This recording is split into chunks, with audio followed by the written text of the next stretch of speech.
soon as you walk into a room, it magically fixes itself. It kind of does. So, well, welcome to National Trail. I'm Brian Poole. I have a couple of handouts that some of which I'm going to kind of cover it, but it's always better, I think, to have a paper copy just in case something I tell you doesn't make any sense, or even if I forget to go over anything. So, I also record every class that I do. Well, I didn't hit record yet. Oh no, I did, but I am still frozen. And since you guys are all in high school? Yes? Okay, so every classroom in the high school has a microphone on it. It was part of our blended learning initiative. So you can hit record your class, upload it to YouTube, and post it on your calendar for your kids, which is what I do every single class, every single day. So that if a kid missed class, they can come and get it. But that's kind of advanced for what we're going over today. So, yeah. So anyways, I'm Brian Poole, the technology coordinator here. I'm going to kind of go over what PD stuff we have available for technology and kind of give you an introduction to everything. There's no way in this day, this 2 hours, an hour and 45 minutes, that I will teach you everything that we've gone over and do in technology. Because we do probably, well, definitely more than any other school in this county, and we're probably in the top 10% of the state as far as what we have available for our students and our staff here. So I provide daily help. You guys are on the same schedule as me. Orange days, I don't have classes. Brown days, I do. So any orange day, I can be scheduled in advance to come and help you with the class project. You've got a class project, or just, hey, my plan time is orange 2. Is there any way we could get together then and go over this, because I'm really having problems with this. But so I'm available then. I do Tech Tuesday classes every Tuesday after school, 2:45 and 3:45. The 2:45s are here in this room. Sometimes we go to 2:10, but generally they're here. It's air conditioned, so no matter what, this is going to be the coolest room in our building. I was in this room forever. It was always 90 degrees in here because we had old PCs in here, hotter than blue blazes. They put in air conditioning the minute they moved me across the hall. So the air conditioning came in for the new computer teacher, and I never got it. I literally had a digital thermostat up here. It never got below 89 degrees in this room, ever, when we had regular PCs. So anyways, so Tech Tuesdays are those times. We rotate through subjects. I do requests. If you're like, I really need to learn how to do this, and I don't have one scheduled, then I'll schedule it for that. And you may be the only person in the room. That's okay. That's why I record them all and I post them and I email them out so that if you can't make it, I've had teachers request before, I get a presentation all together and then they're not even here. So if I have a schedule when I do it, no matter what, it could be an empty room, it could be a bunch of people in the room, okay? In general, when you come to Tech Tuesdays, you may be one of the few people here because I've been doing them, I started about 5 years ago. There's only so many topics to do. I mean, occasionally we have new stuff, but most of the staff here has already been there. In fact, when we did the blended learning grant, coming after school to be in here in the class, you got paid $50 for that 45 minutes. That was part of the stuff I set up with the blended learning grant to get everybody here. So basically, everybody that was here during our blended learning grant, they were all of them, because you got $50 if you came and $25 extra for doing the project that was associated with it. So a lot of them have already been here. So if you come and you're like, I'm the only one here, why does nobody come? Because they probably already did. Even if I don't have one scheduled, I'm always here late on Tuesday to be available for teachers. So, and I will tell you, in general, I'm the last one out of the building every day, other than I have I don't know which day it is this year. I think it's Wednesdays. I run out when the bell rings because I have a special needs son that I have to get to therapy 1 day a week. So 1 day a week I do run out. The rest of the time I'm usually here pretty late. So I teach most of the PD here at Trail Technology Related PD, but not all of it. There are many things that I don't do at all. We have a couple student response systems, 2 different makes. I've never used them at all. I don't teach that class. I don't believe that someone who doesn't use something should teach a class on something. My least favorite thing is when a guy gets up in front of me and says, hi, I'm here to present you on Google Apps. I use Outlook. I don't actually use Google, but I'm here to present it. I'm like, I walk out the door. If you don't use it, you shouldn't be doing a presentation on it. So I try to fall into the same thing. Now, occasionally there's nobody that does it, and it's something new, and I caveat at the beginning, hey, just did a bunch of research on this, we're trying to see something new. But in general, I try to get the teacher who's most adept at whatever that is. I record everything. I have recordings both of mine and of the rest of the staff when they do PD, and those are all uploaded on YouTube. You can either Google whatever your subject is, YouTube NTLS Tech, or if you just go to the site youtube.nationaltrail.us, that is our PD YouTube site that takes you right to. And I say there's over 400, but you can't see all 400 because some of them I hide because I have to redo them.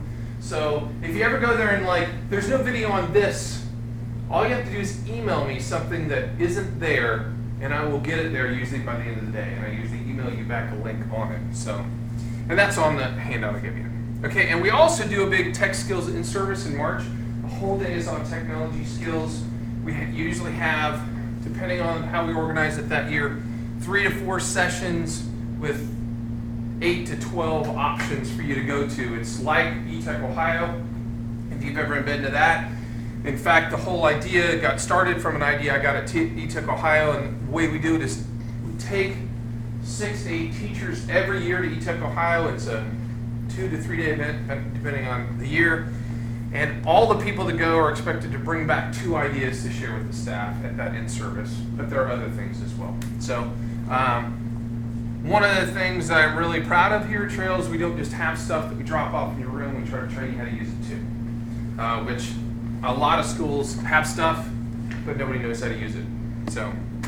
So overview today, we're going to go through a couple things. There are a number of passwords here at Trail. Anything that I have control over, I try to link together so that it's only one thing, okay? So whenever you log on to a PC or a laptop or any computer at Trail, that's the one you just logged on with. That's linked to all of our websites. So you don't have to remember a different one for Moodle or a different one for the web page or a different one for the PD page. It's just one, okay? Now, Gmail initially was set up the same, but I can't control the Gmail password. So when you log onto your Gmail account, you'll do it as L. Thomas, and that Blazer password I gave you, and it'll ask you to set a new one. You don't have to set the same thing, you can set whatever you want to. The reason that our password criteria is 8 characters with a number is because that's what Google's is, so that you can use the same one. Because we used to have teachers who had 2 different ones, and it was confusing. And then we have a system called Dazzle, which I'll go over too. Totally out of our control with the username and passwords on that. You can reset the passwords to be the same thing though. So we're going to kind of go through those, talk about our network drives, spend an extended amount of time on our web presence, and talk about how you get tech help here, okay, as far as physical stuff. So as far as our logons, we already went over that. It's on the sheet. I call it FLAST. It's your first name, first initial, last name. The students are exactly the same with their graduation year in the front of it. So if they're graduating in 2017, theirs would be 17B pool. So if you ever need to email a student, you need to know their graduation year. But because Google is so linked up, if you start typing Brian, you're going to see a bunch of Brians. And then if you start typing the last name, you're going to see them on there. So you don't really need to know their username. But just so you know, that's theirs. So if they come in and say, I don't know what your username is, they should. So that's what our passwords are always set to for staff. It's Blazer first last. It forces you to choose something else. If you ask to be reset and I reset you, please change it right away, because number one, this YouTube is on. This will be on YouTube. If someone watches this and goes, I'm going to try to hack their password. You want to make sure that you reset it. And students, my tech students, obviously know that too. And I already said this. All the websites are linked with the same username and passwords. Gmail, it's whatever your username is at nationaltrail.us. So if you haven't logged into the Gmail before, you can't just put in your username. It has to be, I have to put in bpool at nationaltrail.us. I can do it in any Google site to log in, or I can just type mail.nationaltrail.us and it takes us to our mail as well. Like I said, it's the same username, but I can't make the password sync. They have a sync thing, it doesn't work. I've never got it to work. I've tried for 3 years. And I already said Dazzle is a slightly different username. Network drives. we all have, you should be able to see it right now, hopefully. If you go to, on the desktop, there's a button that says this PC. If you click on this PC, you should see a T drive show up on this PC. So you see one that says T drive down there. That is your personal drive to store things on. And we highly encourage you to store anything important there because I back it up every single week. I keep the last 6 weeks incrementally of backups. So if you go and get a virus, you get anything bad that gets rid of your stuff, or your hard drive fails, which has happened before, all you have to do is say, hey, I lost my stuff. I had it last week. Can you recover it for me? And it's easy recovery. Okay? But if you keep your stuff on your teacher drive, which is fine, on your computer, there's no backup of that. So if you get something that destroys something, I can't help you with that. Okay? As far as T drives go as well, if you're taking over a course for somebody else, and you know who you took over for, who are you taking over? French, okay, so Mrs. Foltz's T drive. I have no problem with, because the only thing that should be in our T drive is work stuff, right? I have no problem with making a copy of her old T drive and putting it in your T drive. If I do that though, if you come across personal information, I just ask you to delete it because it's a copy of theirs. But so you shouldn't be keeping all your socials and your kids' stuff on your T drive. That belongs at home. And if you leave, just clean that stuff off. But I have no problem moving your predecessor's T drive to you so you have that stuff to look at, because realistically everything you build here, it's kind of yours, but it's the schools, and you should be able to use old stuff. So that's there as well. The other thing about your T drive is you can get to it from anywhere. You can get to it from home, you can get to it from your cell phone, you can get to it from a tablet, as long as you have an internet connection. If you've got a mobile.nationaltrail.us, it'll ask you for your username and password, your T drive just goes boom, and you have access to it. You can download and upload to that. It's something, I think it was the best $2,500 we ever spent during the blended thing, because you don't have to take a laptop home. Although if you want a laptop, all you have to do is ask, we'll give you a laptop if you don't have one. But you have access to that anywhere you have an internet connection. Okay. Easier than Citrix. So, easier than what? We had to use Citrix. Oh, I'm not a Citrix fan. So, Yeah, I'm not either. But it does give you access to all that stuff there. You can even send it to Google. If it's on your T drive, you can say, I'm going to open this in Google, and boop, it sends it to your Google account. It does a lot of cool stuff. I recommend using that as well. So this is just an example. That's what your T drive is. Just so you know, when it says there's 297 gig free of 0.99 terabytes, that's on the drive. That's not really on yours. Okay, we really don't want you to put 297 gig worth of stuff there. That's what we're all sharing. Okay. The other drive that you'll see is this installs drive. One of the things, if you've been to another school, that I think differs me from some tech people is I am not a tech Nazi. You are an administrator on your machine. If you need to install stuff, I empower you to do so. Okay, but I would look here first, because it's a link to a site that will automatically install the software. Each of them say, if you want GIMP, if you want iTunes, if you want whatever, you just click on the thing that says iTunes, and we'll install iTunes on your machine with no other crap. Okay? So that's what those are, and if there's ever anything else that I really need this, do you have a good place for me to get it from? I'll probably put it in the installs thing so you can put it there if there's something that falls in it. But that's what that is. I don't install everything on every machine, but I do install a lot of stuff on every machine. Everything that I think you would use should already be there. The other thing about these installs that are on here is even if you already have it, if you click on it there, it will update it to the most recent version. So even if you have Shockwave on your computer, if you click on the link on there for Shockwave, it will go and see if you actually have the newest version. If you don't, it'll install the newest version. So it will never hurt for you to click on any of those. So that, just so you know what that other one is there. This is a picture of what the mobile website looks like. This T drive has almost nothing in it, but it would show your T drive and some options that you have up there. But that's what the mobile site looks like. The PC that have your desk, they're all pretty nice PCs. They're all, this is the only one that's not the same actually in the whole school. They're all quad-core PCs with solid-state drives, and we just upgraded them to Windows 10 this summer. I don't foresee us upgrading them again for a while. However, we do try to image them every year. Just cleans them off, make sure everybody has the most current stuff. There have been years that we've been too overloaded with summer projects that we haven't, but in general, we try to do that every year. This is in red because it's not true. This summer we did have the time to hook up every teacher PC, so your PCs should be hooked up. But in general, there's a lot of times we just don't, because it's just me and a part-time help, and maintenance has 20 people that rips everything out, and then they hope I have time to hook everything back up. So sometimes we don't get them put together. We did have a chance to this summer because we actually had a student volunteer as well. This is what your PC looks like. That's where the power button is.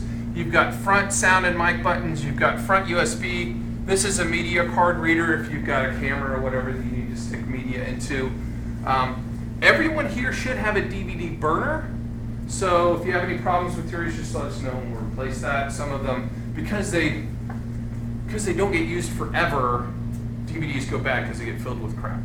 And, it just pulls dust right in through there because they're not an enclosed thing. So if you have problems playing DVDs, if you play any DVDs in your classroom, just let us know. The back connections are pretty standard, mostly USB. You've got sound and mic in the back as well. And then everybody's got an extra video card down here. In the high school, you guys all have HDMI, which means that you have sound that comes out of here as well. So we in the high school enjoy the nicest projectors. I wouldn't say that, see if anybody else is here. We have the nicest projectors in the school, and I'm slowly kind of sweeping through and getting the other ones upgraded too, because the projector prices have come down enough that I can put nicer ones in. But if you have any problems with that, just let me know. Gmail, I already said this. It's just mail.nationaltrail.us, the website, or any Gmail log on with your username at nationaltrail.us. And I already said this stuff. Your Gmail, if you didn't know, educational Google Apps accounts have unlimited storage. You can put infinite amount of stuff there. Some staff prefer, instead of putting it on their T drive, to put it to their Google Drive. That's fine. That's also easy to get to. The one downside is there's no backup on Google. If you delete a Google document, it's gone forever. You can't call them up and say, hey, I deleted my file last week. Can I get a copy of it? They're not going to answer. Even if we were corporate, they would not do that. Okay? So there is no backup to that. That's the only thing. I use Google all the time as well. This is the only thing. You do have to set your password before you can set it up for your phone. So you have to log on at least once from a PC to set that up. And it's just, like I said, your username and password. Along with Gmail, you have full access to Google Apps, your own YouTube account. If you use video at all, I would recommend setting up a YouTube account, and I've got recorded YouTube 101 and 201 classes on the YouTube site on how some of the classes that we've done using those for blended learning, and obviously all the students have those accounts too, so you can share documents through Google Apps. You can turn in and collaborate through Google Apps and stuff as well. Again, that's a whole nother class. I can't go over that in 2 minutes, just to let you know. This is more of a let you know what's there.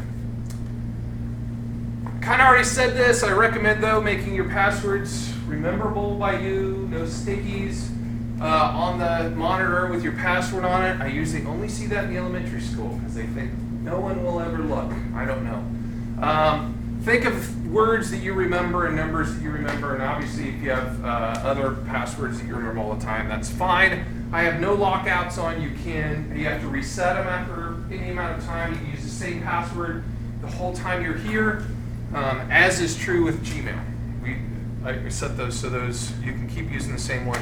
I just recommend having a decent one that students can't hack. Dazzle is our student management system. I am not in control of that. It's controlled by our DA site down at SWOCA. There's links on every desktop, a little picture of they're not on these because these are students, but on yours, there's a little, it's supposed to look like a notebook, and it says Dazzle on it. We use that for lunch counts for the elementary school. Daily attendance, first period only, is done on there. We don't take period attendance. It's where grades are put in, but in general, you don't ever have to put in grades there until the fourth quarter. We maintain everything on Moodle, and I have a process that I upload your Moodle grades to Dazzle for you. All you have to do is check to make sure they're right. Kind of, you open them up and just say, yep, that looks good. And in general, if your Moodle grade is right, it only uploads what you've got. So we've never had it not upload the right thing, except for when the teachers have the grade book set up really wrong. The fourth quarter, however, we do that manually because seniors finish a week before everybody else, and I can't upload half the class and then the other half the class. If I upload, it wipes out the grades, and we have to have seniors in, so fourth quarter manually we'll be putting in grades. You can also use it to check contact information on a student, but all that data is also in Moodle, and we're on Moodle all the time, so it's just as easy to click on the student's name in Moodle to see their contact information. It gets updated every day from Dazzle. Every day, the Dazzle database, or every night, downloads to Moodle, and so it's always as current as Dazzle is. You won't see anything different there. When you go to Dazzle, you have to down select that you want dsl.swilka.net, and then you put in your Dazzle username and your Dazzle password. Again, I have no control over this. You should get an email in your Gmail account that says what your account logon credentials are.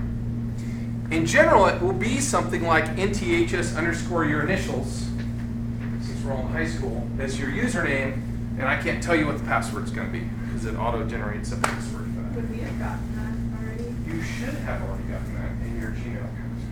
I've got it. It may be that you need to go to Susan Hora is in charge of this. Okay. So she's the Dazzle administrator for the school. So if you don't have an email in there, you might need to just go down there and say, hey, could you give me my Dazzle account password sent to me? She's in the district office? In the district, she's the district secretary.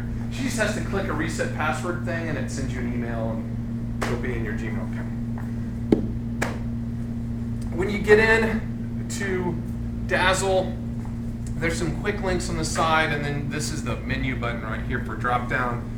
I'm not a Dazzle expert. I am a Dazzle administrator, which doesn't mean anything other than I can mess it up if I mess with it too much.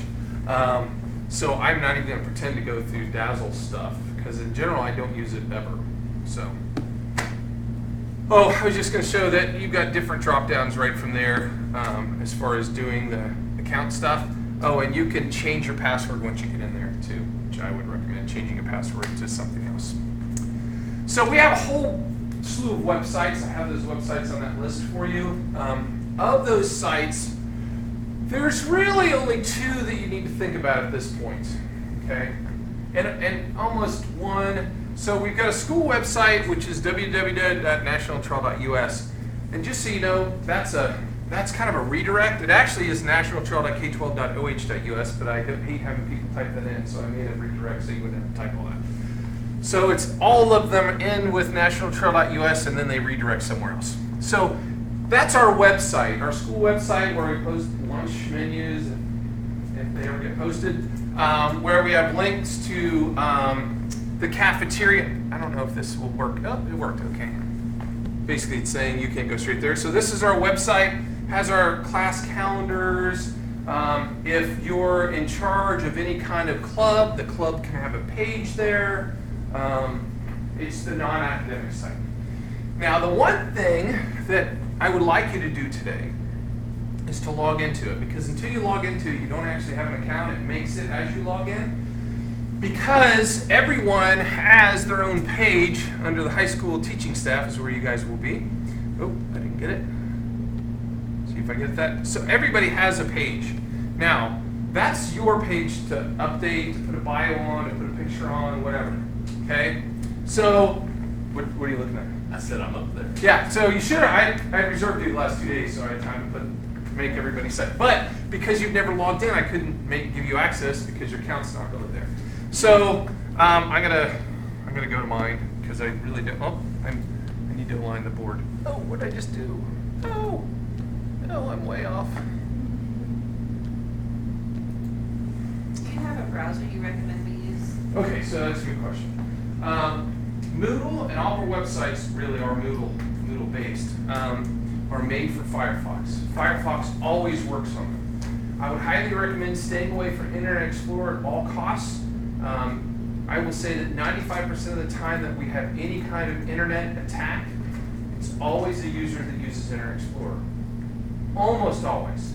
I am not an anti-Chrome person, but there are some things that Moodle looks a little wonky if it's not in Firefox. So that's why Firefox, I maintain Firefox on your page. So, I mean, like mine just has a picture of me, an email link to me, and kind of my responsibilities and my background. There's little links there that you can put in there. You don't necessarily, there's no like school requirement you have to have anything in particular there, but just so you know it's there. And if you have nothing, then their parents are going to see nothing. If anybody ever wants to go and see, hey, who's she, what's she done before? I would recommend when you set them up not saying, I started teaching at Trail this year. I would recommend saying started teaching in Trail in 2016, because the last thing you want to do is have to go back and edit it all the time, right? So I recommend staying away from I've been here for 3 years or what, I've been teaching for 4 years. It's better to say I've been teaching since 2012, just so you don't have to edit it all the time. So that's the school website. The Moodle site I'm going to go to last. The library site is, we have our own library server, so you can go and look and see what books are available, whether they're checked in, checked out. You can reserve books from our library site. It's a system called Koha. We broke away from the county consortium, I don't know, 5 or 6 years ago. There was an issue with new books, that we couldn't reserve our new book. We buy more books at Trail than any of the other county schools, and our kids couldn't even reserve them. We were buying books and they were having to be shipped out to somebody else who reserved them before we even had them on our shelves. And the librarian's like, I should be able to block them for my kids' school money for at least 90 days. And they were like, no, if you want to use our books. And she's like, we never use your books. So we broke away from it. So anyways, that's backstory that you didn't probably need to know. The support website I'll go through, it's basically where you put in tickets for us here at National Trail for me to do stuff. So I'll just go ahead and go on with Moodle. Moodle's our online classroom presence. It's a grade book for all classes. It's required that you use it as your grade book because it's, if you've ever been in another school that uses Progress Book or anything like that, it's how students and parents are supposed to be able to see their grades all the time. Okay? Now, how much you use and how interactive you make your Moodle class is totally up to you. Nobody says that you have to do all the cool things that Moodle does, but especially in the high school with every student having a laptop, it's almost silly to have turn-in papers. I haven't had a student give me a physical piece of paper in years because we were tablets before that, and if they try to, I'm like, no, you gotta upload it to Moodle because I'll just lose it anyway. So I'm going to go through some of the things on Moodle. There's tons of Moodle videos on there for things, but there are a myriad of activities and resources that you can post if you log on to Moodle, which I think I logged on as you guys have made you teachers your own classes already onto Moodle.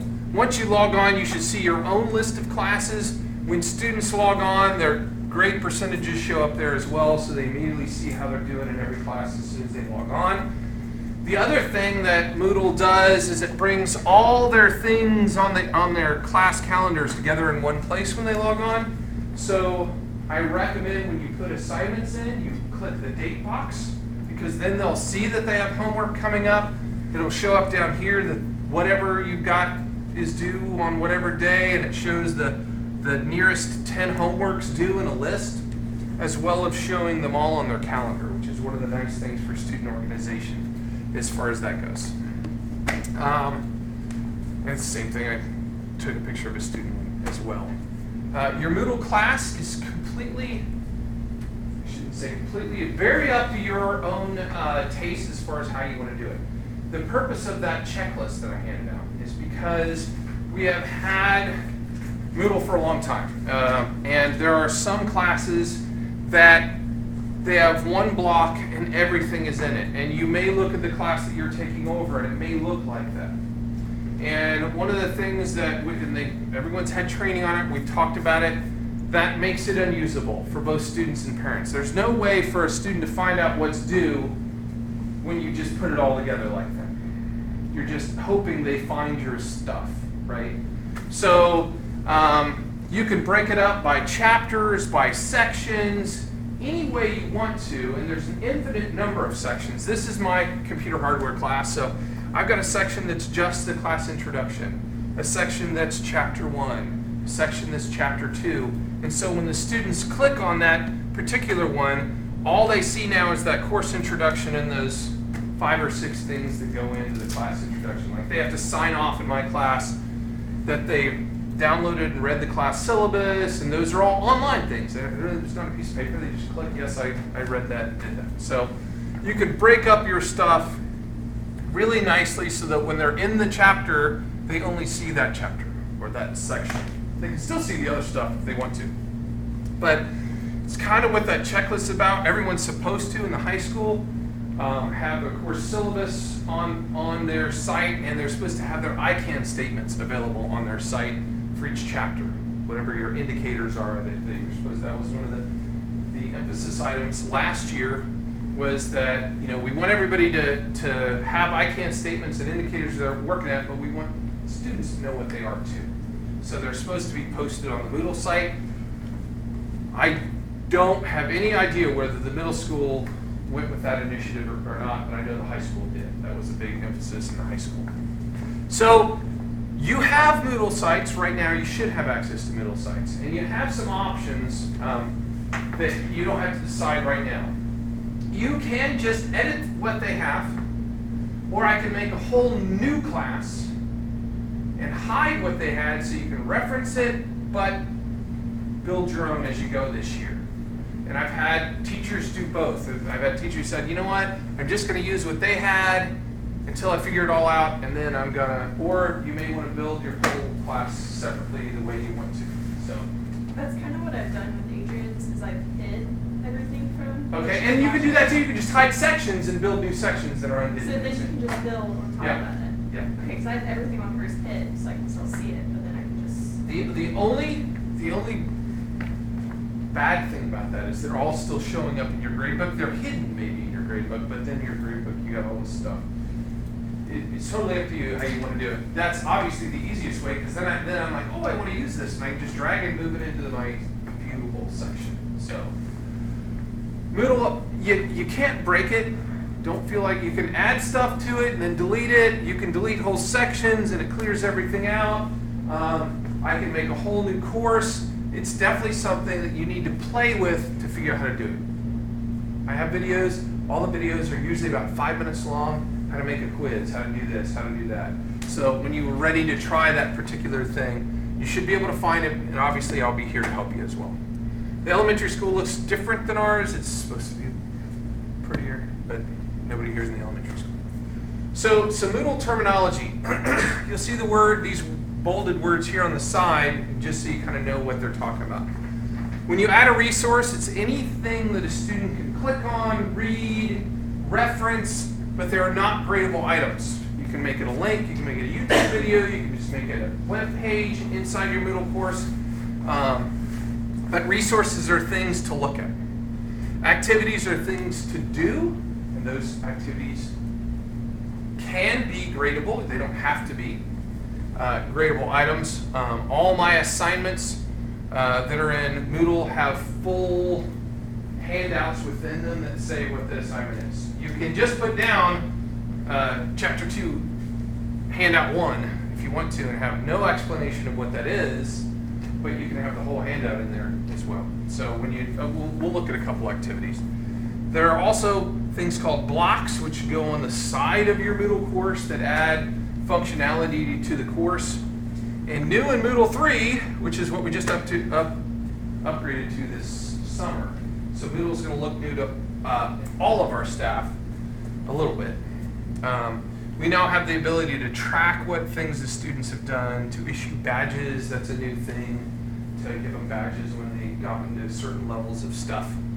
And then there's a level up one that tracks experience points, and you can gamify your class, which is one of the new things in education, to use terminology that's more relational to games. Instead of saying your class, you say welcome to your clan.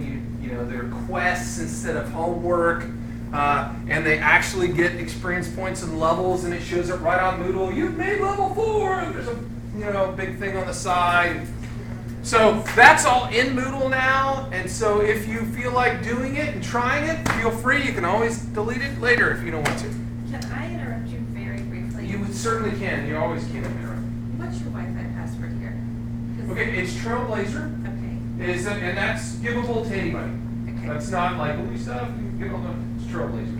Period. Period. Yep. Just Trailblazer. Okay. Because you really don't want to use the guest one. The guest one does not allow you to get to anything internally. You can't get to Moodle, you can't get to our website. That's for guests, not for students or staff. So we want the NTLS Secure 5G, or does it matter? Okay, there are two different Wi-Fi channels. If you see 5G, use 5G. It's 10 times faster. 5 gigahertz channel is way better than the 2.4, which is the old one. But many old iPhones, like iPhone 4s, don't have 5G, but iPhone 5s do. So you want to use the 5G. Thank you. And I should caveat that. At some point, I'll be sending out an email that says I'm starting to block phones, and you'll need to bring your phone down to me at some point during that week so that I name your phone on our list, that it's yours, so I don't block you. Because one of the reasons our Wi-Fi works as well as it does is because we just block the student devices. Unless they bring them down and get them cleared, like I've got an iPad I want to use at school, that's fine. You got to bring it down. I've got to take an inventory of it, put it into our database, and then they can use it. But they can't use anything here smaller than an iPad. No iPad minis, replace laptops, that's too high. You can't write a paper on an iPad mini or a Node or anything else. It has to be a 10-inch screen or bigger for a student to use it as a device. So these are examples of resources right here. A book is a book that you can build online in Moodle. A file, it means you're linking it to a file. A folder means you've got a folder with a bunch of stuff that you want them to be able to see. I have no idea what that is. I've never used it. A label is just that. It's a label right on your course that you want them to be able to read. A page is a web page. You can build a web page they can go to, and it has multiple links. And a URL is just a link to another website. Okay. All of these things, if you're on Moodle and you're trying them, it says the explanation of what it is over on the site as well. Activities are those things that we can do and grade. Like I said, I'm just kind of glossing over these. Okay. An active quiz. Does anybody ever use Socrative? Okay, so an active quiz is one that you control while the kids are in your room. Like you pre-built some quiz questions that you're going to go over during your lecture, and you have it up on your computer on the side, and you say, okay, everybody answer question number 1. You hit question number 1, and boop, everybody sees question number 1. And as they answer question number 1, it shows up on your Moodle page, and then you can go on with your lecture, and it's a way to get feedback, but they can't go ahead. They can only do the question that you have selected. So it's a pre-built thing. You have to pick out those questions, but if you're going to do a lecture and you want to have student feedback during the lecture, that's what an active quiz is.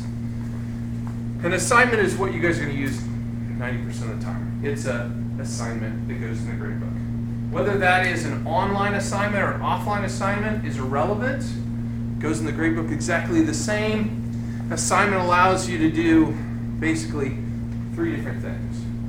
And you can do them together or separate or whatever. The first one is nothing online. They just see it, and then you go in the gradebook and give them a grade. The second one is there's an online text editor that they can type a response in. And the third one is the ability to upload documents. So my PowerPoints, for instance, are assignments that have both the text and the upload, because if you want to use a Google document, you just put the link in the text. If you want to use a PowerPoint, you upload the PowerPoint.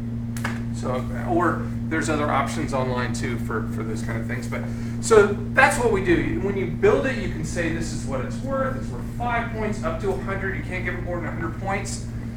You can say when it's due. You can say if they can turn it in late. You can say whether it's supposed to email you when they turn it in. The defaults are set probably the way you want them. You do not want an email every single time a student does it, because then you're going to get 100 emails, right? but I have it email me every time they turn it in late. So I remember that Johnny over there, I didn't grade him when I graded everybody else, and he just now turned in the assignment, so I get that. Will our Moodle come with our students pre-uploaded? or Yes, do we- they aren't. No. You used to have to do that. That was part of my summer of coding this summer.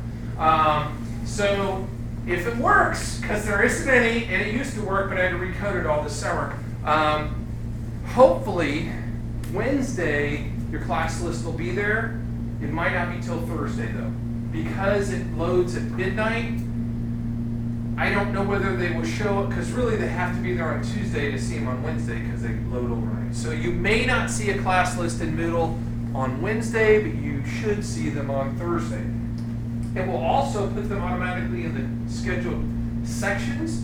You will see groups in Moodle, so you'll see 01-22 and whatever the group numbers are, that separate what your class sections are. So if you teach 4 sections of the same class, you can go to drop down and pick that class, and you only see that student. By default, you see them all until you pick a group, is what they're called in Moodle, but it's sections.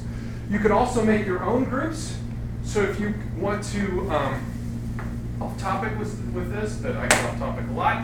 If you also want to make a group of IEP kids that you're going to grade differently or not have certain, you can make your own group and that you may not want to call IEP, but Alpha Bravo 25, whatever, and you throw those kids into it, so that you have a way to just track those kids separately if you want to. So grouping is something that happens automatically, but then you can put whatever you want to in there as well. That was a good question. Attendance, you can put in an activity that you track attendance in Moodle. Why would you want to do that? Well, I do it because I keep in my attendance what the lecture was that day, so I know what student missed what lecture. So, because we don't have period attendance, I have no way of going back and seeing who missed on Friday the 13th. There's no way for you to do that. So, by putting an attendance one in, basically it just shows all the kids and you just say present and you pick the one that's not or whatever. But that's what attendance is.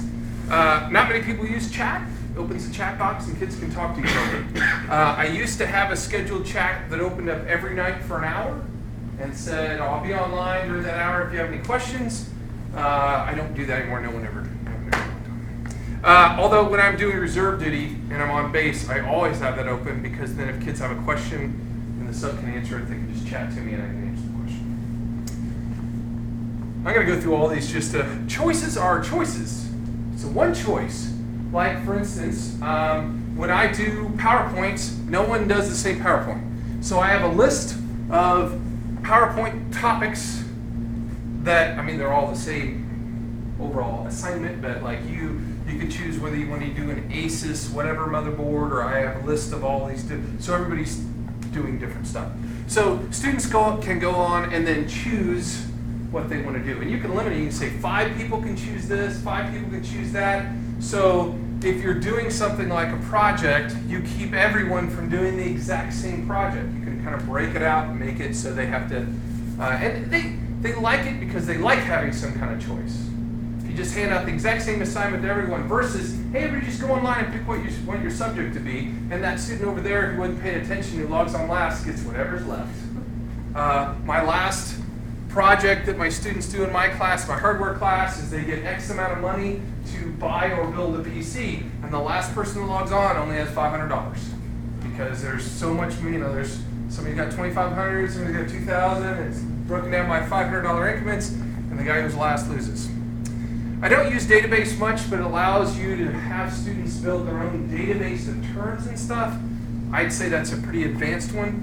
I don't even know what external tool is that's new. Feedback is a survey. I do those on every single one of my course sections. I actually use that one a lot. I'm going to show you what that one is.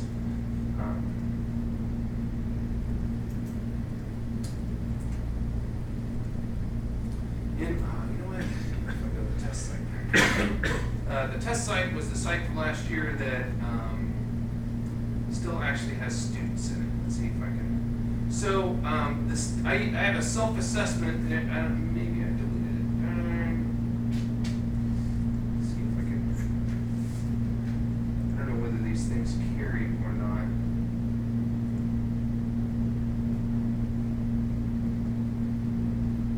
minutes now. Oh, I'm not logged in. I am not showing. So, basically, I have my kids, every class that we're in our section, do a feedback, which is a self-assessment of how they feel like they're doing on the ICANNs. So there's a lot of different things that we try to do, and one of the things is let kids rate themselves on what they know. And I actually use this for my review before I give a test, right? There's no reason for me to go over this one when 100% of my students say they know it. Okay, so, but 21% don't understand the speed of the front side bus on the motherboard, so maybe that's what I do need to go over. So, initially everybody says no, and then as I get through the section, hopefully as I re-answer these feedbacks, but that's one of the I use feedbacks a lot in my class. You can see the individual who answered no. Yeah, I can. So if I go to show responses, Okay. I can then go and see the person and what they answered on each one. I don't ever throw that up on the board, obviously. Yeah. But I can throw this up on the board anytime because it's, it doesn't say who responded what. It's just, but if I need to know who's the one person who doesn't know that, I can say, stay back during intervention or whatever. So that's what a feedback is. And I really wanted to just kind of point that out because I don't know that many people use that, but I find it very, very useful. If you've ever been to an online forum, that's what a forum is. You can make forums over different sections, different topics for your kids to discuss things. You can make them worth point values that, hey, everybody's got to post a forum article on chapter 4 of To Kill a Mockingbird, and everybody has to comment positively or whatever on somebody else's forum post. A glossary is a glossary of terms. If you want to build your own definition box, I don't use that one. Hot pots, has anybody heard of a hot pot? It's a hot potato item. I don't use hot pots, but a couple of the middle school teachers do. It allows you to build crossword puzzles and word finds, and there's all kinds of things associated with hotbots that lets you build. They're kind of interactive gamey things that you can build yourself for your own class. A journal is just that. You can open up a journal. Are you the English teacher? Yeah. Okay. What is everybody teaching? You're French, English, I'm intervention specialist. and intervention specialist for Kenneth Fagan. Yeah. You're now Kenneth. Okay. Gotcha. She's aged. So, And become a guy. And become never know. So a journal's just that. It's a writing journal that you can have them continually write in and build onto their journal if you want to. You can have them have a journal on one topic and then open a new journal on another topic. I actually used to use that for tech requests, and students had to do a journal on what they worked on that day. Lessons are one of the more advanced things that Moodle does. It allows you to build a lesson where they read or watch a video and then they answer questions, and based on their questions they go to another, it's nonlinear, or can be nonlinear, where if they get it wrong they have to go read this now, which is related to that but not the same thing. You make them go back in the same lesson. It's a way to add content that's very interactive and very driven by the students' responses. It is probably, not that I haven't built any, I only have a couple lessons. Dan Studebaker and Heidi Perry over in the middle school both use them a lot in their class. I think it depends on your class, what your content is, how usable that is. So, quizzes are just that, they're quizzes, and they can be your final exam, they can be a feedback over a lesson. I use quizzes all the time. I have pop quizzes that are worth nothing all the time, and they come in, I say, take this quiz, because they just want to know what they know. Whether they may have said the feedback, I understand the speed of the front side bus, and I'll put 3 questions on the speed of the front side bus, and if we get a 0, I know that we don't really understand the speed of the front side bus. You can embed them with YouTube videos. What are your guys' teaching backgrounds? I've just been inclusion and Okay. no resource. But you've done it for a while? Yeah. Okay. First year, graduated from Wright State? You're 19-ish. You're 19-ish, okay. So one of the things that we have now, whether you know about it or not, are E-days, which are electronic days that replace Calamity Days 6, 7, and 8. So if we have 5 snow days, the next 3 days are online days. Quizzes are great, not the only one, are great for online learning days because you can give them their content, whether it's through a bunch of YouTube videos that they watch, whether it's a website they read, and they can end up with a quiz that's automatically graded. You automatically have feedback. Do I need to get you some more slack? We just wired these up, so I don't know if you build enough slack in them while you dying. That's right there.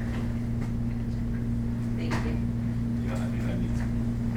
Need some more slack too. We used to have docking stations at all these, but they were melting and causing fires. So we decided to take the docking stations out. And I don't know whether it was because the students get crap underneath their laptops, and then I don't know what was causing it. But so that's a quiz. You can build a quiz worth 1 point, 0 points, 100 points. You can build all kinds of questions into a quiz. I use quizzes a lot. The great thing is they're auto-graded. You can have extended response questions in there as well that you have to manually grade on a quiz. Yeah. When you're saying that auto-graded, does that automatically go into gradebook then? Yep. Awesome. Yep. So when they take a quiz, you can set, there's all kinds of features, but you can say you have 15 minutes, because that's one of the things kids are supposed to learn is time management, and they hate it. Boom, right up in the top left-hand corner is the countdown clock, and they cannot get rid of it. It will be right on top of their quiz the entire time they're in the quiz, ticking away. And if you do a time quiz, when the time is over, it submits it, they're done. That's the grade they got. You can have them right now, just so you know, by default, the quiz module, I set it up so you can only take a quiz here at Trail. So a kid can't try to take your quiz from home. But that's totally set up by you. So you can have a quiz and just delete one line, and then all of a sudden you can take it from anywhere. It will automatically, by default, randomize the order and the answers within each question by default. So if you've got a class of 28 kids taking the test, and the test is 30 questions, there's very little chance the guy next to them has the same questions on their screen. And by default, it only shows one question at a time. So it's not like they see the whole thing. They see one question, and they hit next. And when they're done, they hit submit. And when they submit, they see this is what I got on my grade. And they know immediately, and it's immediately in the grade book. So it's really nice. I obviously use that all the time. And then if you've ever used a wiki, it has a nice wiki feature that you can have wikis as group assignments on Moodle. These are what's there right now. I have not had time this summer. There's probably 500 add-ons to Moodle that I don't just add stuff on. I play with them first to see if I like them or if I think they're viable before I add them on. So there's a possibility that other ones could show up there as well. These are the side blocks. I'm not going to try to go through these, but these are the things that you can put on the sides of your Moodle on either side. If you throw it in there and you don't like it and you take it out, it's no big deal. So you can add them and delete them, but that's what the blocks are. It's a drop down that you can add things on the side. And there's some pretty cool blocks available to you. If you go to youtube.nationaltrail.us, I have playlists on almost everything. I'm not going to say I have a video on everything, but usually what happens is, and how almost all these came about, is a teacher will email me, how do I do this? I make a video on how to do this, I upload it to YouTube, and I email them the link to the video on how to do that. Because I know I talk fast. Tell my students that, that's why I record every class. You can play me slow motion if you want to, you can rewind me. Yeah. About recording. Yeah. So those cameras, do they follow you or do you disappear off the That's a screen? mic. That's just a mic. Okay. The video is just this. Nobody can see me. Okay. They can just hear me talking, and they can see whatever was on my screen. So you don't have to worry about You're not. any kind of privacy thing because nobody can see anybody. Okay.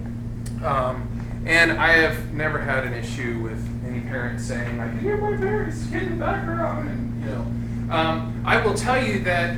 And now I only have one hardware class, but I used to have 3. And I recorded all 3 of them, but I only uploaded 1, sometimes 2. Invariably, there's times when some kid will say something stupid or about somebody else or about a staff member, and you're like, I can't put up that one. Okay, that happens. The nice thing with YouTube now is, though, you can trim out the middle of stuff, so if somebody said or did something you don't want, you can go and say trim out that, and it just goes away in the video. So you can cut out stuff. You can also have all kinds of, in some of my student videos, I said the wrong thing in class. I said exactly the opposite of what I intended to say. So you hear me in class, all of a sudden there's a balloon pop up that says, Mr. Poole is an idiot. This is not what he meant to say. What he meant to say was this kind of thing. So those are there for anybody to look at as well. Tech requests. If you need me to do something, if you catch me in the hallway and say, hey, could you fix the Wi-Fi in my room? I will say something like, yes, put in a tech request, because this conversation never happened. If you catch it, I guarantee if I leave my room, at least 5 people told me things. So wait, you're where, on the National Trail site right now? It's support.nationaltrail.us, and on your desktop, there's a big, huge help button, and you push the help button, it takes you to the site. You don't have to remember, but it's just support.nationaltrail.us. It will ask for your username and password. That's your username and password for Trail, your L. Thomas, and whatever your password is, and you hit login, and then you can put in your issue. Okay, there's a little summary. Give me some info. So help isn't enough? No, it's not. So get what you need. You put it in there. You can upload documents if you want to. I have teachers who take screenshots of what they're seeing so they can upload it, so I have some idea. You're in the high school, whether it's staff or student support, i.e. it's your machine or your mic or it's a student something. And then please put your room number in there so that if I don't do it, they know where they're going to. Where's that help icon thing? It's not on those are student laptops and students can't use it. On your PC, it's a big red button that says help. Okay. So if I have like 3 tech requests like right now. yeah, please put them in as separate tech requests though. Because we prioritize every single one of them differently. And we will get to it. If you email me, I'll probably lose it with 5,000 other emails I get in a day, and these never get closed until they're closed. If you log on and if you click open requests right there, which I just then you also see the ones you've already submitted. If there's any comments or anything that says anything about it, like it will say if I assigned it to Garrett Anderson or to my students. It will have notes in there. If try to do this is what you try. So you might see things that are being worked on right now. At least you know that I've read it when it's assigned to someone. Because initially it's assigned to no one. If you see it assigned to Brian Poole, it means I saw it because I had to click to assign it to myself. So, but you can see those open requests right there. Just so you guys know, I'm very big on prioritizing work because obviously with me doing this half-time and teaching half-time, some days I'm a little, and you will physically see me running through the hall. You rarely see me walking. Teachers are the #1 priority as far as I'm concerned. Your PC, your projector, your board, your teaching apparatus is #1. #2 is staff support, meaning staff. Superintendent is behind your PC, although I usually run out of runs. But superintendent secretary is behind your PC. And then is student devices. Not that affects you guys that much, because there aren't any in the classrooms, right? There very few classrooms have any student devices at all. Yours has one spare laptop. That's if you need one with one of your kids. Frequently, we have some of your kids that have theirs taken away and aren't allowed to have them anymore because of issues. We'll just say issues. Okay, they're on their 4th one already this year. And we had one student who, in the gym goes with his laptop, throws it as high as he can. And by the way, what happens when they do that, see that it tends to separate. That it's not together anymore. Anyways, these are metal frames. They're all metal. They're very hard to break. But I have students who can break them. They've left them on the top of cars before. Anyway, so generally you guys don't have a lot of student support items because they have to handle those on their own. And just so you know, those are only handled during intervention. If you send a student down to my room any other time, I'm going to send them straight back to you.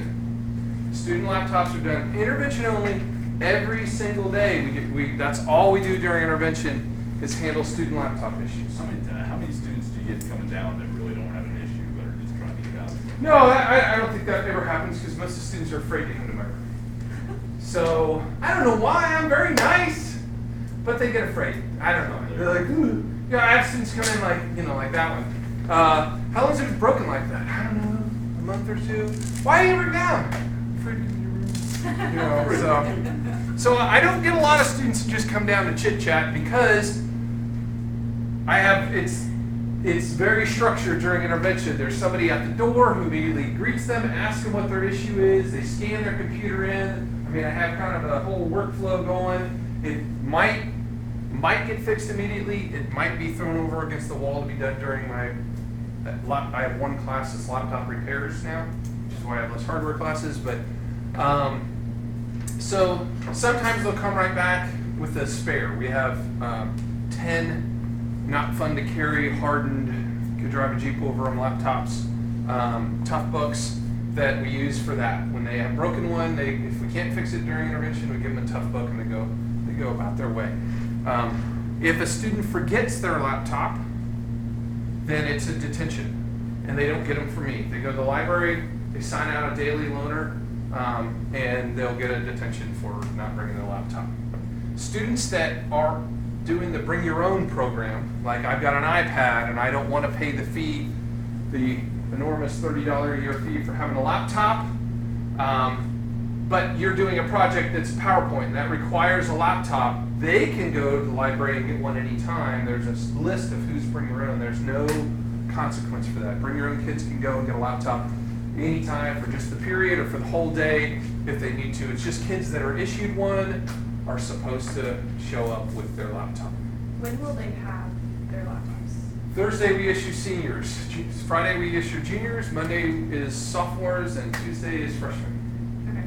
So wherever that falls into your classes, but we start them on Thursday. I guess the other thing that goes with that, just so you guys know, all the laptops these are interchangeable. We have laptop charging stations at, first of all, we have spots like this in a majority of classes. Yours is one of the ones that isn't, right? No, I do, but my tables, I tried to plug them in and the cord won't reach to plug it. Okay. And yeah, so I have like 2 rows that aren't plugged in. Okay. Did the tables get moved? I don't know, but like I tried plugging it in and it won't Okay. reach. Okay. And the table, there's a couple things that could have happened. Oh, I know where you are. Yeah, they had to got moved. They take these out in the summertime, and if they don't put it, see how they have numbers? They're supposed to go back exactly where they were because the cables were made to reach exactly where they're from. And if maintenance goes and willy-nilly puts them back wherever, then all of a sudden the cords don't reach. We're probably gonna have to slide some around for you because you're in. I just remember what room you're in. You're in 211. Yes. So you have plugs in all your spots as well. So yeah, you need to put a work order in for that, and we'll get down there as soon as we can to fix that. So all of social studies has plugs. So wait, so what she just described, you would want that in one of these requests? Yes. Okay. Yeah. And I'll assign it. I mean, this way I get a text on my phone, it comes up on my phone, it comes up in my email, and I can't get rid of it until I've handled it. So, plus, even when I'm on base, I can see it, and I can assign it, and my students do tech work orders just as well, depending on which class it is. Basically, I have a hardware class that doesn't do any tech, really. They're the lead into my PC and my laptop class. It's really the same class. One semester they're PCs and one semester is laptops, and then they switch. So they each do both. But those advanced tech kids frequently will be the one coming down to rooms to do stuff like that. And obviously they're new, they're not trained right now, so let's see how we do. And usually they're paired with juniors and seniors where the senior's in charge of the junior teaching them how we do stuff. Tech 1 and Tech 2 students. So yeah, that is where that kind of stuff would go. But anyways, what I was going to say is, if they're in your room and they aren't plugged in, and they should be, even if they're not using them, I would highly suggest you tell your kids, if you've got plugs like this, we're not using laptops today, but please make sure it's charging and closed. Because the next class might not have them. Science classes and math classes do not have any plugins. But every English and every social studies class does. So if they're in one of those classes and they're not plugged in, they really should be, so they don't have to swap batteries all the time. But that being said, they can't swap batteries first block because they should have been charged already. They get a detention for that. And the only place first block they can get a battery is the high school office. That's it, because I don't handle detentions. That's not my job. So they have, if they need a battery first block, they have to go to the high school office and get it. Any other time they need a battery, you can get one from my room in 203, from the high school office, from Mr. Bryant's room. I have three other mobile charging bays, and I need to find places to put them, honestly. Because one of them was in an English class. There's no class there anymore. But we may want to leave it in there or move it to the Spanish teacher's room because he doesn't have the ability and they can just swap out. So we do have a bunch of spare batteries and a bunch of charging bays. They just aren't all placed yet. I actually have 2. So I have a big tub usually has 40 batteries in it, and students just walk in and there's a big sign that says good batteries, dead batteries. They just walk in and go and walk out. They don't even have to say hello or boo or anything. They just swap the battery and walk right out. If they have a dead battery, they don't come with their laptop. Laptops shouldn't be in the hallways unless they're in bags. Okay? So if they're coming down to get a laptop, you just don't, or a battery, you just don't take your battery down to Mr. Pools and get a new one. And you just walk in and boom, boom, and they can walk out. And that goes with when they come down for repairs. If they come down if they say, hey, I've got a problem with my laptop, and you say, take it to Mr. Pools during intervention, if they walk down with a laptop in their hand and not in their bag, that's a detention. We just, right back out of our room, okay? Because they're not ever supposed to be in the hallway without being in their bags. We have only had one laptop broken when it was in the bag, and they dropped it all the way down the stairway, bouncing all the way down the stairway. And they're like, I don't know why it broke. And the other guy's like, you just dropped it all the way down the stairway. Yeah, but I thought the bag would protect it. It's like, okay, there's stone stairs. You can't go down the whole stairway and think it's, anyway. So we really don't have a lot of laptop issues. Like I said, these are slow because they have old drives in them. The student ones look the same. They all have solid state drives in them. They are not slow. Honestly, that we just wanted spares in the cabinet. These hardly ever get used. That's why we haven't replaced the solid state drives in those. Okay, so that's the tech help request. The last couple minutes is internet safety. It's been an issue as of late, so I really need to kind of go over some of the stuff you may or may not know. We're going to talk quickly about phishing, malware, and some online vigilance that you guys need to do.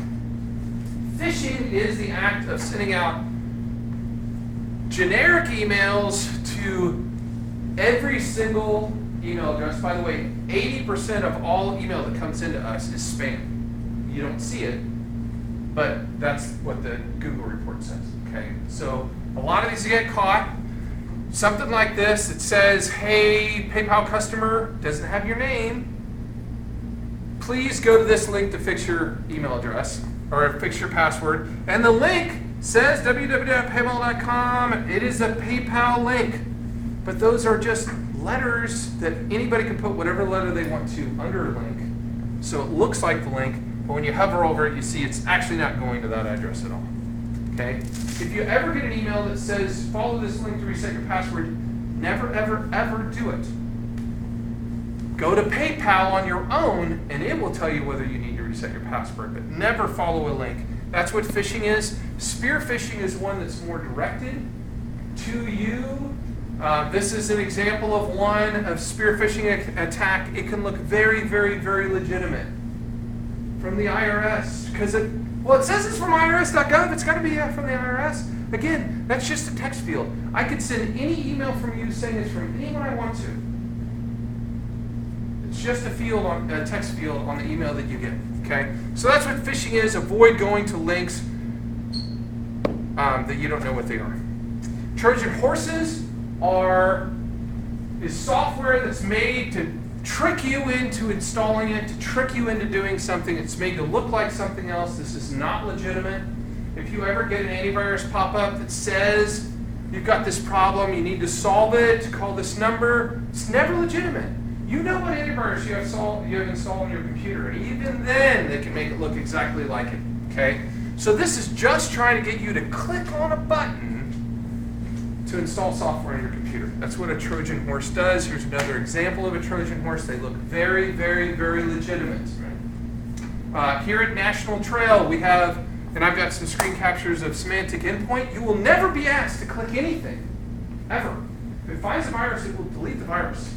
It will not ask you if you want to delete the virus. It will just do it without telling you. The only thing you will ever see is the weekly scan pop up that said, scanned your hard drive. You don't see when it's scanned, you just see when it's done. Okay? And you may not even see that. It doesn't pop up all the time. But you do get scanned every week on your hard drive.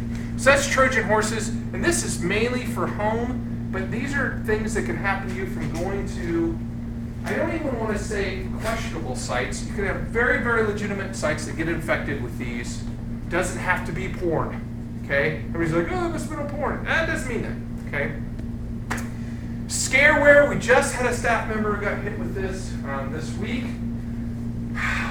She didn't call me. It's very unfortunate. This looks very authentic. Microsoft Security Essentials, that's what I've got installed on my PC. That's what I use at home. I don't have anything extra. I have Microsoft Defender installed. And they got this pop-up, and it says, I got to call this number. It's an 800 number. No legitimate company ever has a phone number for you to call on a pop-up. Ever. She called them. She gave them control of her computer and $200 for fixing it. She gave them her credit card number. $199 she paid them for stealing all of her personal information. Because that 2 hours that it took to clean it, they were not cleaning her computer. They were wiping out her computer. They took, I mean, everything's still there, but every single person, that's all they were doing. They were copying it over the internet. So they would be able to hack into her account. She has a very good chance of having identity theft now. Right? How many people don't have their Social Security on a file? I have a file with all my kids' socials on my computer. Never, ever give somebody control of your computer. But that's what scareware is. It tries to convince you need to do something. That my parents had this exact same thing, and they called me, and I'm like, no. Normally, if you just reboot your computer, it'll be gone. It's just a pop-up from some site that you were at that popped up. So that's what scareware is. Ransomware's bad juju can happen from infected sites. Most of the time it happens from links on a email. The big thing they do anymore is say it's from copier at whatever, and it looks like a PDF, and you click on the PDF and you just got it. Eaton was just spent $14,000, and they don't even have it all cleaned off. For their ransomware attack, we had it in the spring, in May, with one of our staff members. I have a very excruciating backup plan, and it was gone from our network in 2 hours. I just had to delete the folders that that person had access to, and I pulled her hard drives out and put new hard drives in and reinstalled on her computer, and then reinstalled the folders from the network backup that luckily was correct from the night before, and no one even knew. Other than her, because she lost every single thing on her hard drive, and she had nothing on her G drive for the last 3 months. So she was not happy. Ransomware asks you to pay money, anywhere between $300,000 and $20,000. It would not have been $300 because they know it's a business. $300 is what you pay to get your files back if they get you at home. That's a personal, usually it's 1 Bitcoin. This one says a half a Bitcoin. Bitcoins right now are around 300 and some bucks. Okay? But there are businesses that have paid $15,000 to $20,000 because there is no recovery from it. The only recovery is, number one, I had backups and I restored them, which is what ours was, no big deal. Okay?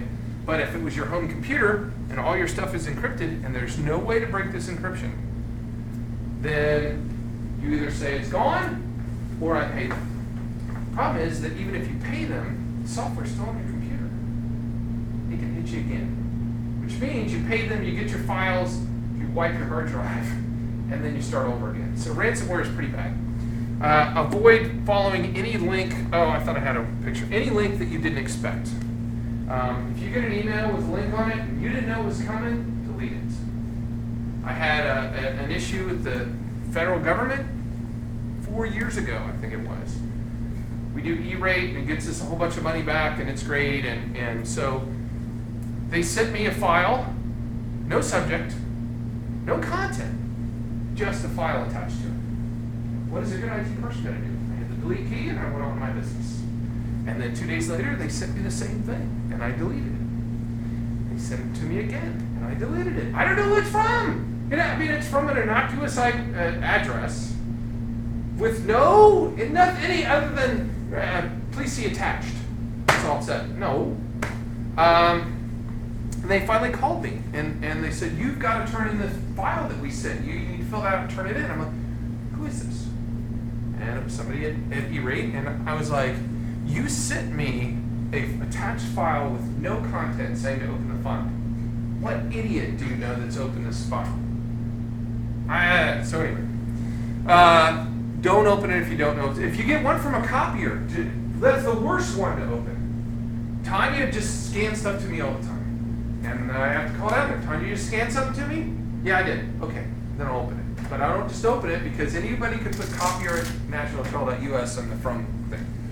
This is the only thing you should ever see from us. We have semantic endpoint, automatically updates, automatically scans, and you might see that you shouldn't see this. This is a scan in progress, but the pop-up looks like this, that you did scan, and it will tell you what it found, but it doesn't give you the option of do you want to clean it. It's already done.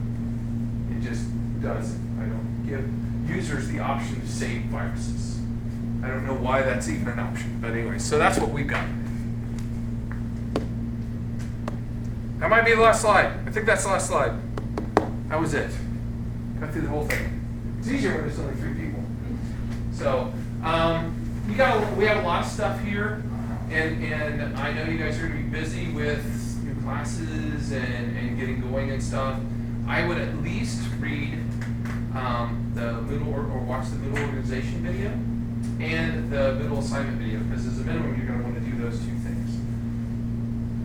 Those are on your YouTube. Yeah, those are on the YouTube page. And most of them are less than 5 minutes. And when I say the organization one, let's see if I can. Moodle by default looks like, here, I'm gonna, right here on the left hand side it says edit settings. And the old Moodle looked like this, show all sections on one page. You guys can edit anything you want to. And so it used to be that you have everything in one place like this. And the new one lets me do, down here under the format, lets me do show only one section per page, which is really a huge advancement over it. So that now they just see the titles and they go, oh, I'm in chapter 1, and they click on chapter 1 and it shows chapter 1. And I can, they don't, if you see this, all those things that are grayed out, they can't even see. They don't, anything that's grayed out on there, they don't even know it's there. I'll give you a basic, because we've got 10 minutes left before you guys go to eat. Whenever I'm in my Moodle course, if I'm a teacher, I see a button that says turn editing on. If I'm not a teacher, I don't see that. If I'm not logged in, I don't see that.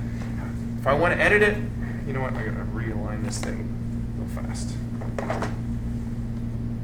Do all rooms have a smart board? Almost nobody has a smart board. Okay. Everybody has Mimeo boards. I will tell you that this smart board is like probably almost 20 years old. This is like one of the original smart boards. It's a serial cable, and it was in a closet when I first came here in 2003. It was shoved in a closet. I had to find all the parts.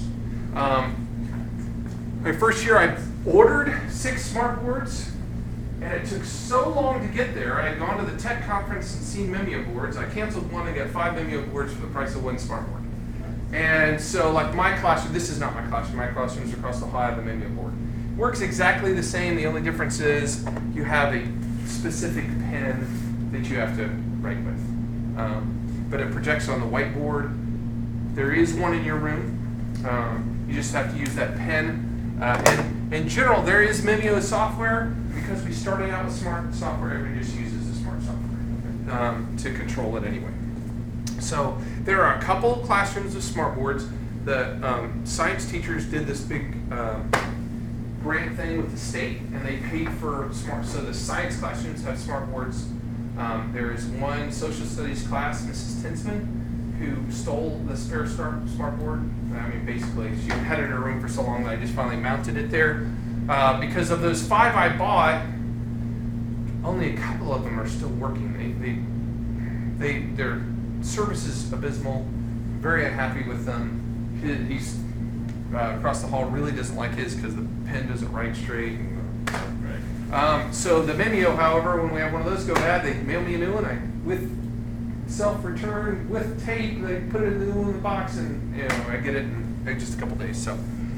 So anyways, I hit edit and I turn editing on, and now I have these little arrow things allow me to move stuff wherever I want to. So if I want to move something up or down, I can just grab there and I can drag it, move it wherever I want to. The edit button on the right hand side lets me indent or hide the item. So if I've got a bunch of stuff on your site right now, you can go through and just hide stuff, and then you can unhide it as you want to. And also, this is new, by the way, it's awesome, the duplicate button that did not exist in Moodle before now. So if you've got something that you really like, and you want it in another section too, you can just hit duplicate and move it down to the other section. And then, of course, you can delete it. If this whole section we don't want anybody to see, I can just go to the edit button here, and I can hide it, and now that whole topic is hidden from my students, the whole section, which is actually the case with my E-Days right now. My whole E-Day section is done, but it's hidden. My students don't need to see it right now. So I've got things that I can hide, and then when I want to add something, I have to go to the bottom of that topic section, and that's where I can add an activity or a resource. And then after I add it, I can move it to where I want to in that section. So. But there's no like hide all, like you have to go topic by topic and hide it. Well, you can go section by section. That's what I mean, yeah, like section by section. Yeah, or you can, like mine, right now, there's only 5 sections that are visible. Okay, there's 52 sections in the class. So you could just move the new ones up to the top section. And then here on the settings, where I see edit settings, right down here, the first setting is course format. This says how many topics you want students to see. So if I change that to 1, only the top one can be seen, and I can still mess with the other ones when I want to. So if I only want them to see, like, if I do a week per topic, if I only want them to see week 1, then I can just do. But when you say 1, it's only going to be the top one, right? So, but yes, I can only show 1 right now, or I honestly have 20 built sections in my class, but the other ones are not this quarter, so there's no reason to see that. There are different formats that you can look at. Really, the only 2 that are ever used are topics and weekly. I would really recommend using topics over weekly. Weekly says the dates and stuff in there, and it's all messed up when you do it next year, and the weeks aren't going to be the same. But your section 1 on verbs is always going to be, all the things with that topic are always going to be good. So I highly recommend using that one. If you go to this, the one thing you can't change is these ID numbers and short course names. If you change those, your students won't upload into Dazzle. Those are linked to Dazzle. So these should be the course number with your initials. If they're anything else, it just doesn't link anymore. It doesn't make it not work. It just means your grades won't upload, your students won't download, you're just on your own. Okay? So your course number and your initials in uppercase should be both your short name and your ID number on there. If you want to, there's one thing that if like you're taking over somebody else's course, this is one of the new things that I love about the new Moodle, that we didn't used to have, and now I have to find it. Let's see. Where's the date thing? That's not what I want to do.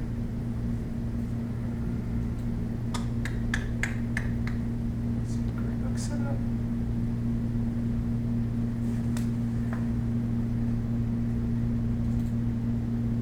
Nope, it's not there.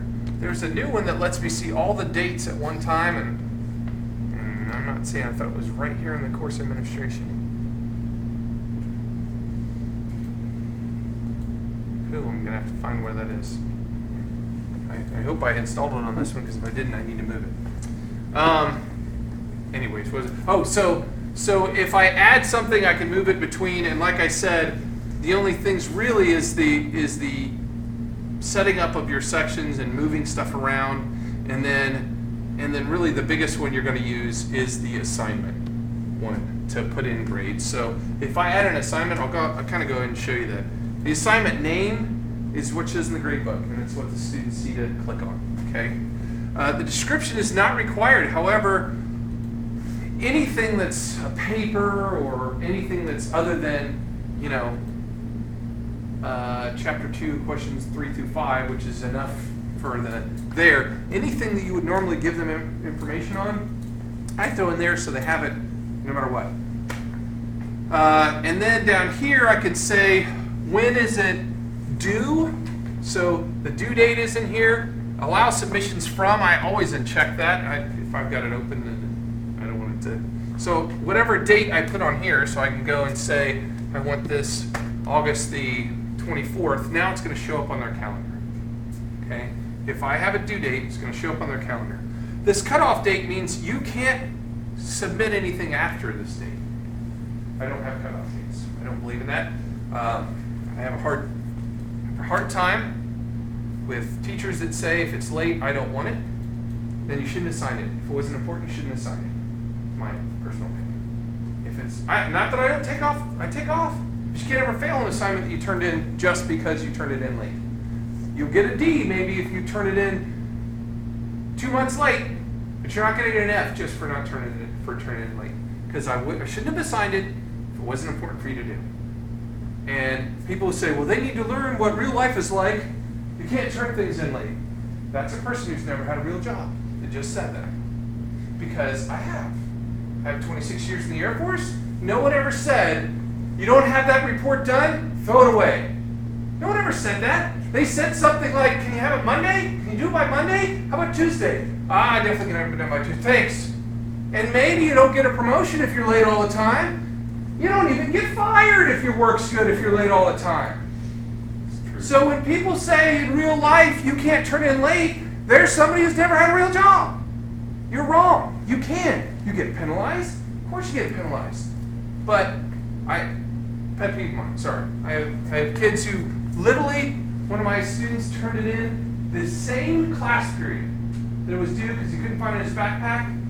The teacher said, I asked for it at the beginning of the class. You get a 0 on it. I have a hard time with that. Really? You think they did that whole lab during class? He just didn't know where it was. He's an A student. Whatever. He ended up getting a B in that class that year. Or that quarter. Over something stupid. Because you give him a 0, that crushes a person's grade. Yeah. How engaged is your student going to be? I'm on a tirade. But is it going to be if you just gave them an F for the quarter? You're late on that project. It was worth 100 points. You got an F for the quarter now. Well, why do anything else? I have no reason to do anything else. Anyway, so you can put in a cutoff date if you want to. I don't ever do that. And then what kind of submission? And these are just check boxes. Is there online text? Yes or no? Is there a file? Yes or no? Now it's just, I'm just doing a grade. You're turning something in, I'm giving you a grade in the grade book. But maybe I want you to do online text. And if I want to, maybe it's online thing. There's a word limit. I don't want more than 100 words. I don't know why you do that, but you could. Maximum number of uploads. If I have a file submission, I could say as many as 20 items. Don't know why you do that. Okay? I have had 3 before because it was a project that included a Word file and an Excel file and a PowerPoint file, but I don't know why you need all of them. Okay? And then you could say how big of a file can you upload.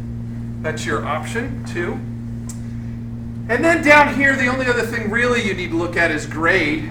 How many points is it worth? It can be 0, it can be up to 100. You can't do any more than that. Okay? And grade category is where does it belong? And that's one of the things that you're going to have to set up your grade book. My grade book, every quarter has 3 categories. I have a formative that's worth 10%, a summative that worth 90%, and then the quarter itself. And you have to look at those. Do you need more time? Since we started late. Yes! You started, why, where are you guys going? No, we can. if What are you guys need doing more next? Are time, you guys going to lunch or Come something? with us. So we took, What's that mean? We took the in-house stuff. Oh, okay. Hoke and myself. Okay. You want 25, 30 more? I would just, no, I don't even need that much. We're really done. I just want to show them the categories real Send them down fast. So when they we're finished. Okay. Your time. Because I think this is one thing that you're going to need to know. Okay. So you have to pick the category of where it goes in the grade book. Anything, you could say a grade to pass down here if you want to as well, that if you want them to redo something, you can say until you've got that grade, you have to keep redoing and resubmitting. And then there's some cool stuff down here that's new, okay? Restrict access, I love this, okay? Allows you to say you can't do this until you've done that. So for instance, I can say restrict access, add restriction, this is advanced, I probably shouldn't even be telling you, but activity completion, you have to have done my E-Day practice lesson before you can do this. So if they try to do your E-Day without ever doing the practice, they can't even get to it. So you can restrict access to things, and if you hit the little eyeball, it means you can't even see that it exists there. So if I said, hey, everybody do the practice lesson, and then do E-Day 1, and I get Charlie over there who goes, I don't have E-Day 1. I go, you didn't do the practice lesson, or you didn't see E-Day 1. Okay, so that's what the restriction is. And then activity completion is also new, that you can have them track whether things are complete. They can just say it's complete on their own, or you can say it's complete when the students have maybe viewed it, or they got a certain grade. There's all kinds of, these are play with items. I'm excited because I'm changing all my stuff to do these, but, so that's how you add an activity or an assignment. The grade thing is what's kind of hardest for teachers when they first start. Because our grade book is kind of weird, different. So if I go to, I'm at your grade book and I'm going to setup, and in setup we have these categories that allow us to weigh things and put things together. So this is my real course. So in computer hardware, I have a category called first quarter, and in first quarter I have one that's called formative and one that's called summative. And all my assignments for first quarter are in one of those two categories.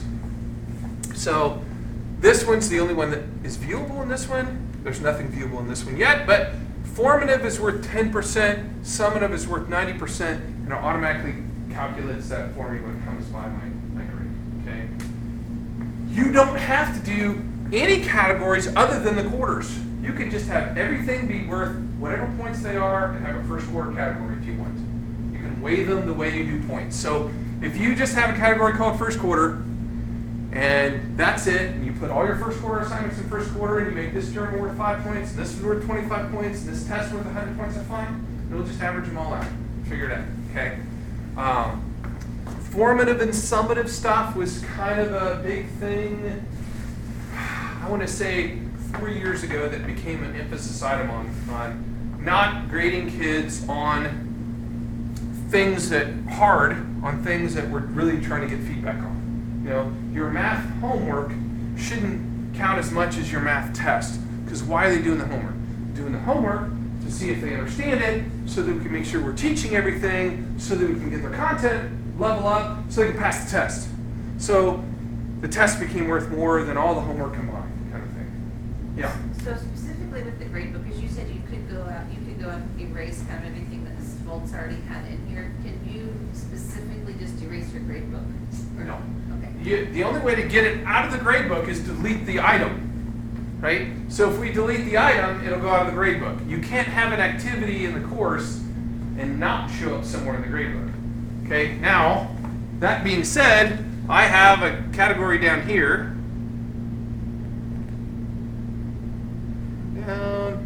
Wait, I think I passed it. Called old items. And all my old crap's in my category called old items, and old items is hidden. So it didn't show up in the grade book. Kids don't So see it at if all. she's mentioned it somewhere in her Moodle page, it's going to show up in my grade book. If there's a assignment with any kind of point value that can be graded, in Moodle, it's in the gradebook. Okay? Now, that one of the gotchas about the gradebook is that it grades anything that you can see. Okay? So if you don't want the grade to count, don't let it be seen. Okay, I got a caveat with that. It doesn't grade it if there's no points in it by default. You have to say 0 if you want them to get a 0. If it's just there and you haven't graded it, it just bypasses it. The reason I say that, though, is that we frequently have, and I'm not going to say it's happened in the high school, it's happened in middle school, definitely to my knowledge, teachers who leave first quarter viewable when we're in the second quarter. If you can see the first quarter grades, they're being averaged with the second quarter grades, and your grades are not your grades, right? So you have to hide the quarters that you're not in all the time. It's not a big deal. All I do, like, let me go to a quarter. Okay, you can see they're all grayed out, but I'm going to go down here to third quarter.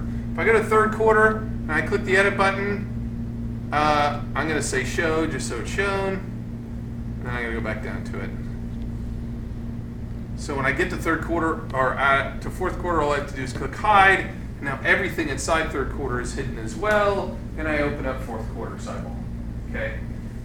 The other way to see it, if I go to view right here, and I go to user report, which is where I'm at, what I see on this report is what is being averaged in the class. So if you see things on this report that don't belong, then you need to hide them in your gradebook. I got no students. The only thing in here is why Linux is a better prompt. It's a writing assignment. If that belongs there, then I'm good. But this is the easy place to see if my gradebook is working right. I just go to the user report, pick any old user, of course there is none right now, and look at it and say, yeah, that's what I wanted to show up in the gradebook. All of these other ones don't matter. It's the bottom one that says course total. That's the one that gets uploaded to Dazzle. That's the number that they see on the front of their website.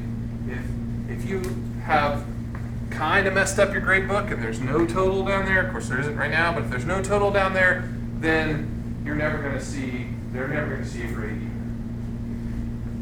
Please feel free to come down or to your next door neighbor or whatever, and you'll get this down within a month. I guarantee it. Before the first quarter happens, you'll be like, I got that. Okay.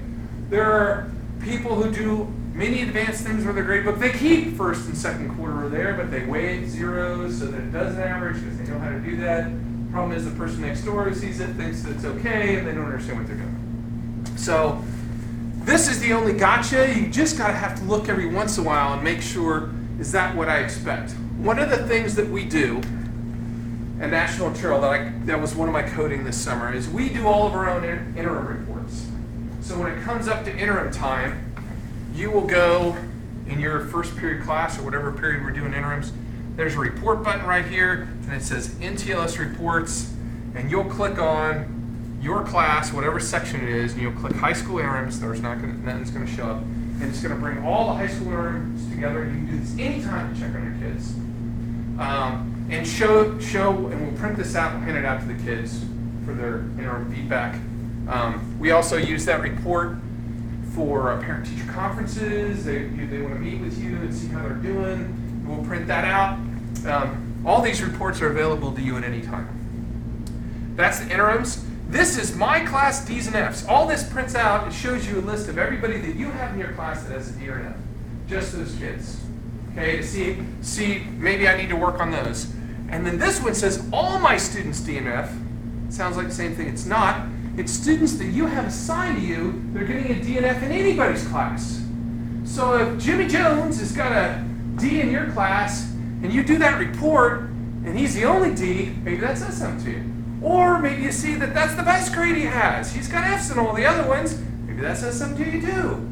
But it allows you to kind of check on all your kids to see if there's something that, hey, maybe you need to see the counselor. This is a really good kid. He's got an A average prior to this, and now he's failing everything. Something's going on. But that's what that one is. It's any student that's in this class failing any class. So I can just kind of see how they're comparing with other teachers.